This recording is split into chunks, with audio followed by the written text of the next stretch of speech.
भक्ति से संबंधित है और कृष्ण भावनामृत पर प्रकाश डालने के कारण अनुगातर कहे गए हैं। किंतु 9वें अध्याय में तो अन्य शुद्ध भक्ति का ही वर्णन हुआ है। फलस्वरूप यह परम गुहा कहा गया है। जिससे कृष्ण का यह परम गुहा ज्ञान प्राप्त है वह दिव्य पुरुष है। अंत में इस संसार में रहते हुए भी उसे भौतिक क्लेश नहीं सताते।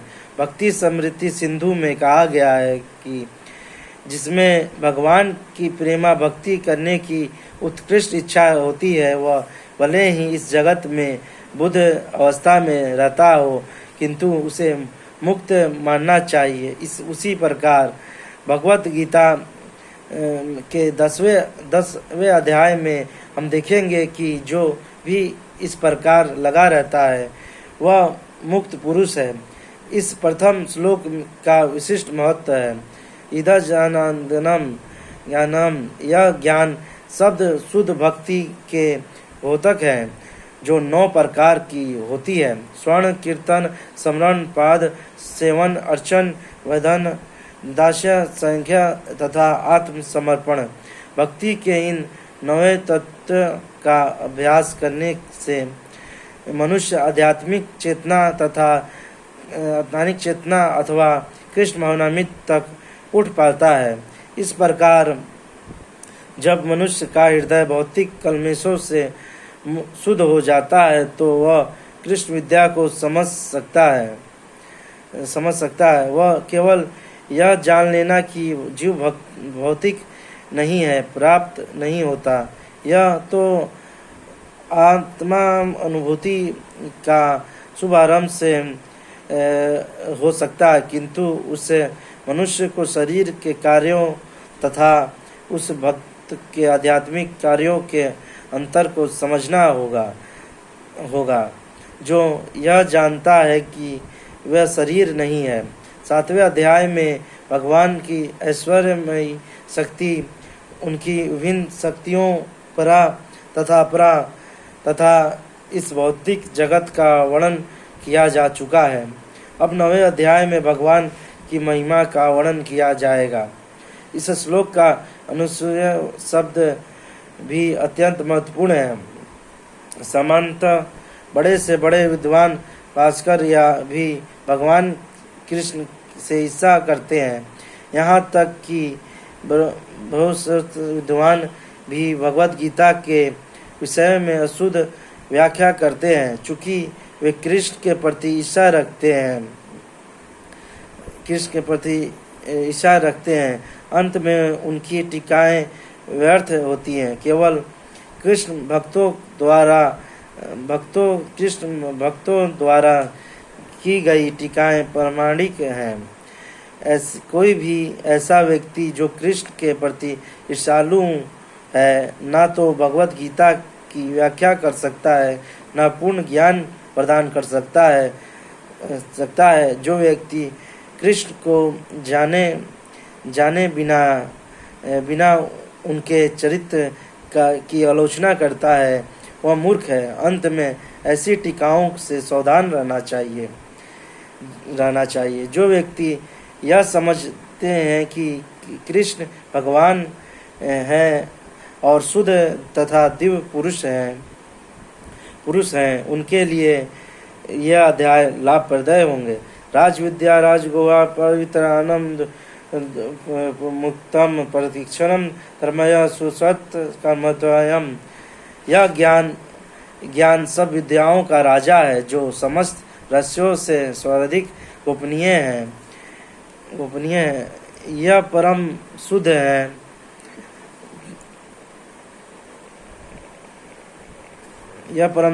और चूंकि यह आत्मा की प्रत्यक्ष अनुभूति कराने वाला है। अंत में यह धर्म का सिद्धांत है। यह अविनाशी है और अत्यंत सुखपूर्वक संपन्न किया जाता है। तात्पर्य भगवत गीता का यह अध्याय विद्याओं का राजविद्या कहलाता है, क्योंकि यह पूर्वोक्त व्याख्यावित समस्त सिद्धांतों एवं दर्शनों का सार है। भारत के प्रमुख दार्शनिक गौतम, कर्ण, कपिल, ज्ञानवंत, याज्ञवल्क्य, सांडिल्य तथा वैशंपायन हैं। सबसे अंत में वासुदेव आते हैं, जो वेदानुसार सूत्र के लेखक हैं। अंत में दर्शन या दिव्य ज्ञान के क्षेत्र में किसी प्रकार का अभाव नहीं है। और भगवान कहते हैं कि यह 9वां अध्याय ऐसे समस्त ज्ञान का राजा है। यह वेदांत ध्यान से प्राप्त ज्ञान विभिन्न दर्शनों का सार है। यह गुहात्मक है क्योंकि गुहा या दिव्य ज्ञान में आत्मा तथा शरीर के अंतर को जाना जाता है। समस्त गुहा ज्ञान के इस राज विद्या की प्रकाष्ठा है, भक्ति योग है। सामान्यतः लोगों को इस गुहा ज्ञान की शिक्षा नहीं मिलती, उन्हें ब्रह्मा शिक्षा दी जाती है। जहाँ तक सामान्य शिक्षा का संबंध है, उसमें राजनीति, समाजशास्त्र, भौतिक, रसायन शास्त्र, गणित, ज्योतिर्विज्ञान, इंजीनियर आदि मनुष्य व्यस्त रहते हैं। विश्व भर में ज्ञान के अनेक विभाग हैं और अनेक बड़े बड़े विश्वविद्यालय हैं, किंतु दुर्भाग्यवश कोई भी ऐसा विश्वविद्यालय या शैक्षिक संस्था नहीं है जहां आत्मा विद्या की शिक्षा दी जाती है। फिर भी आत्मा शरीर का सबसे महत्वपूर्ण अंग है। आत्मा के बिना शरीर महत्वहीन है, तो भी लोग आत्मा का चिंतन न करके जीवन की शारीरिक आवश्यकताएं को अधिक महत्व प्रदान करते हैं। भगवत गीता में 2 अध्याय से ही आत्मा की महत्ता पर बल दिया गया है। ब्रह्म में ही भगवान कहते हैं कि यह शरीर नश्वर है और आत्मा अविनश्वर है। अंतो इमा देहा निश्चय शरीर, यही ज्ञान का वह अंश है। केवल यह जान लेना कि यह आत्मा शरीर से भिन्न है, यह निरकारी, अविनाशी और नियत है। इससे आत्मा के विषय में कोई भी सकारात्मक सूचना प्राप्त नहीं हो पाती। कभी कभी लोगों को यह भ्रम रहता है कि आत्मा शरीर से भिन्न है, और जब शरीर नहीं रहता या मनुष्य को शरीर से मुक्ति मिल जाती है तो आत्मा शून्य में रहता है और निराकार बन जाता है। किंतु यह वास्तविक वास्तविकता नहीं है। जो आत्मा शरीर के भीतर इतना सक्रिय रहता है, वह शरीर से मुक्त होने के बाद इतनी निष्क्रिय कैसे हो सकता है? यह सदैव सक्रिय रहता है। यदि यह शाश्वत है, यह शाश्वत सक्रिय रहता है।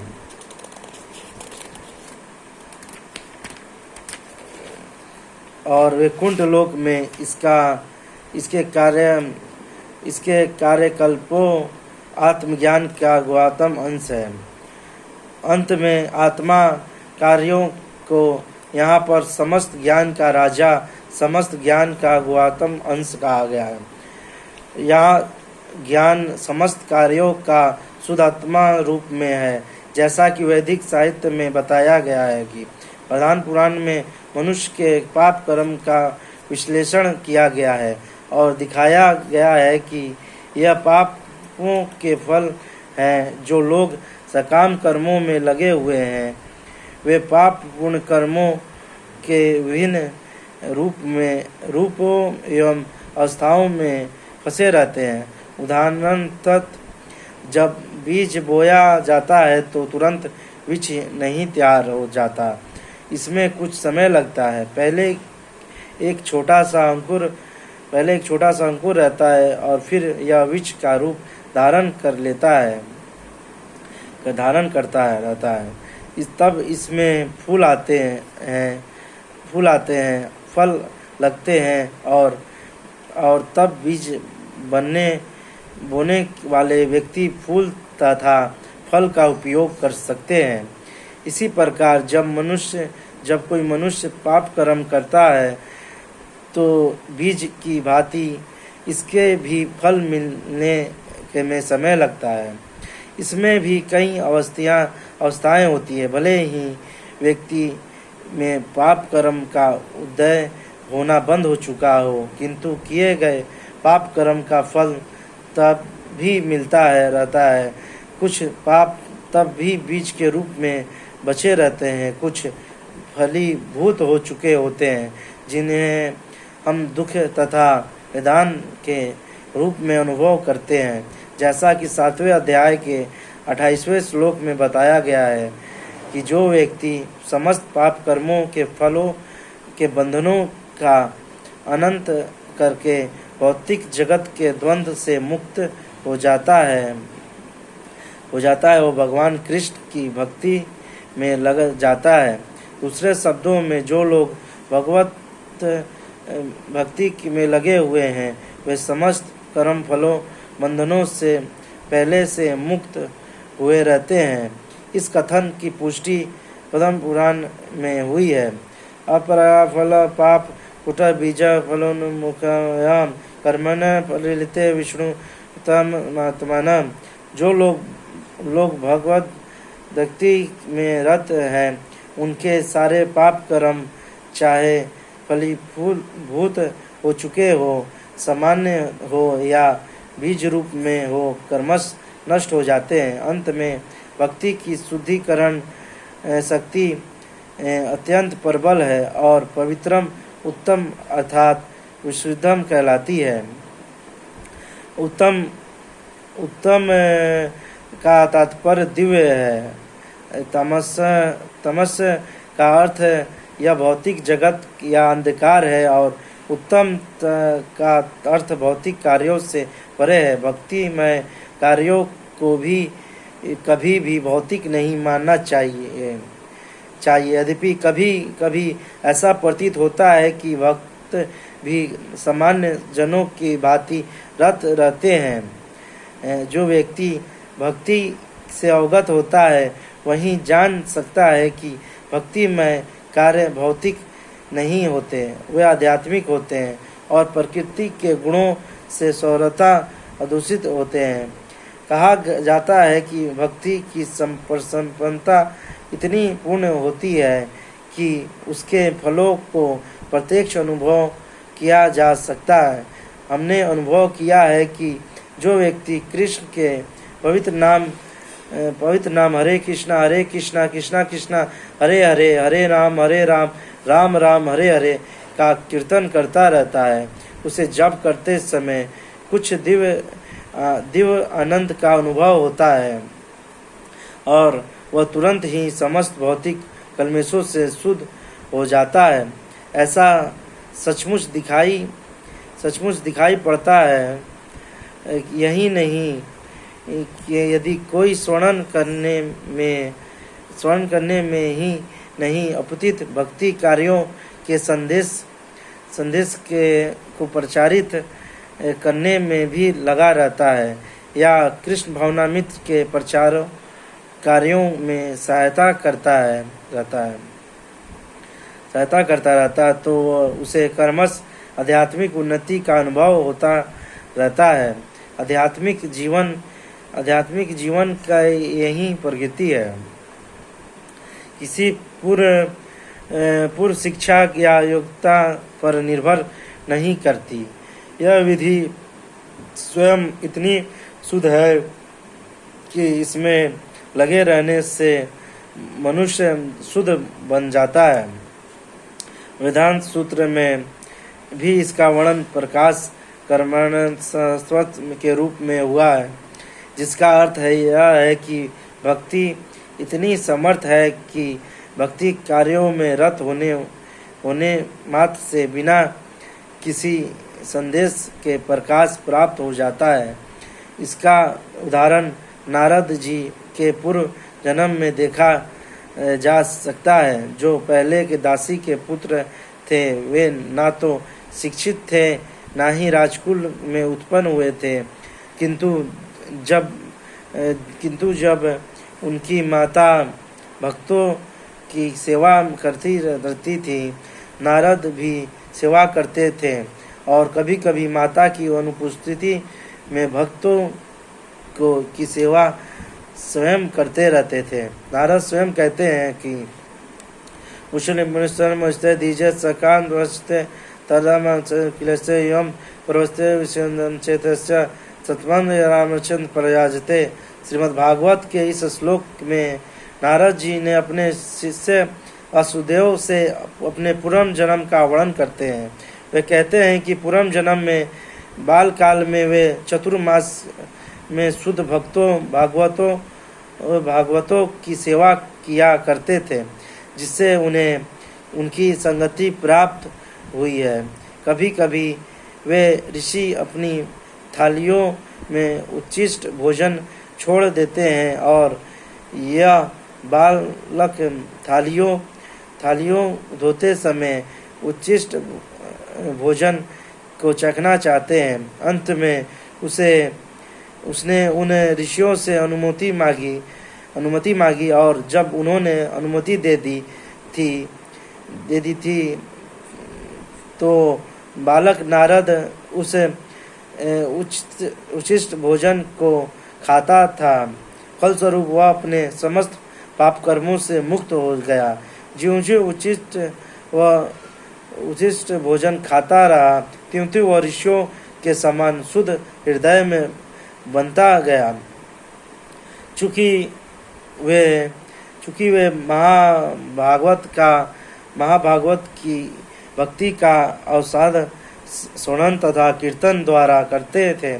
अंत में नारद ने भी कर्मश वैसी रुचि विकसित कर ली थी। नारद आगे कहते हैं कि कृष्ण परगाग्न अनुग्रह मनोहरता स्नान मनुपुष विष्णय परिवसता मम प्रस रुचिया।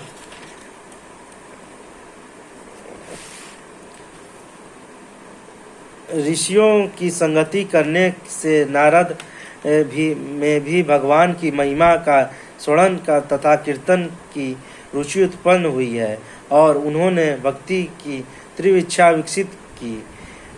अंत में जैसा कि वेदांत सूत्र में कहा गया है कि प्रकाश कर्माण संस्था जो भक्ति दत्त के कार्यों में केवल लगा रहता है, उसे स्वस्थ सारी अनुभूति हो जाती है और वह सब समझने में लगा रहता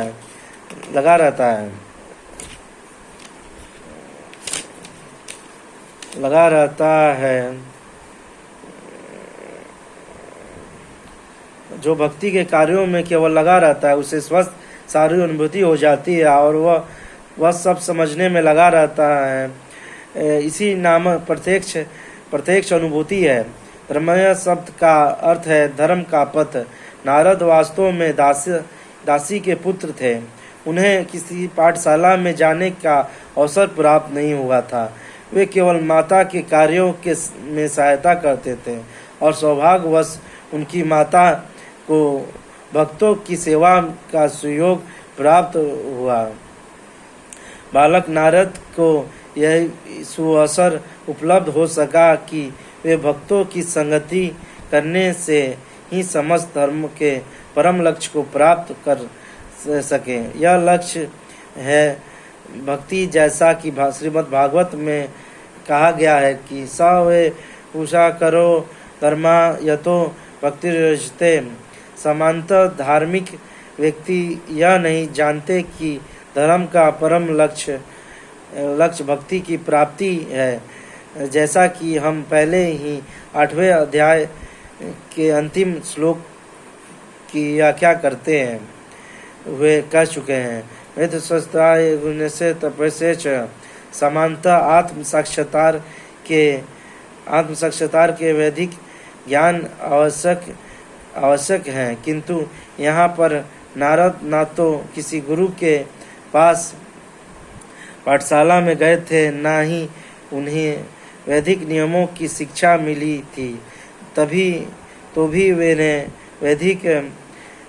उन्हें वैदिक अध्ययन के सर्वोच्च फल प्राप्त हो सके। यह विधि इतनी सख्त थी कि धार्मिक कृत्य किए बिना ही मनुष्य सीधे प्राप्त पद को प्राप्त कर होता है। यह कैसे संभव होता है, इसकी भी पुष्टि वैदिक साहित्य में मिलती है।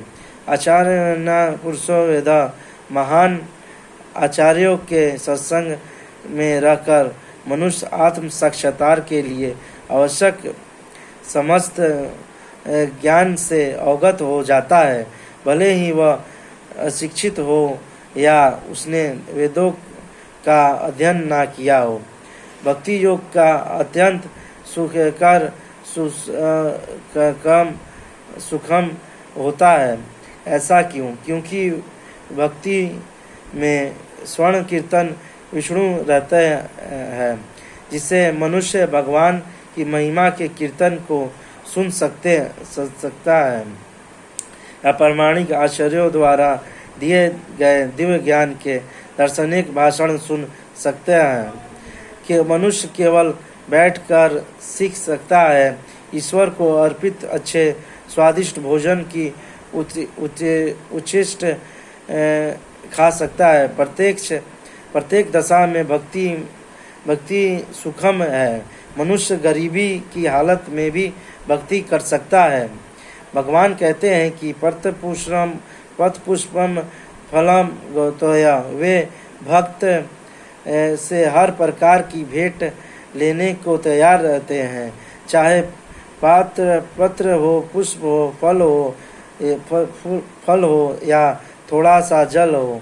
जो कुछ भी संसार के किसी भी कोने में उपलब्ध हो या किसी व्यक्ति द्वारा उसकी सामाजिक स्थिति में पर विचार किए बिना अर्पित किया जाने पर भगवान को वह स्वीकार है, यदि उसे प्रेमपूर्वक चढ़ाया जाए। इतिहास में ऐसे अनेक उदाहरण प्राप्त हैं।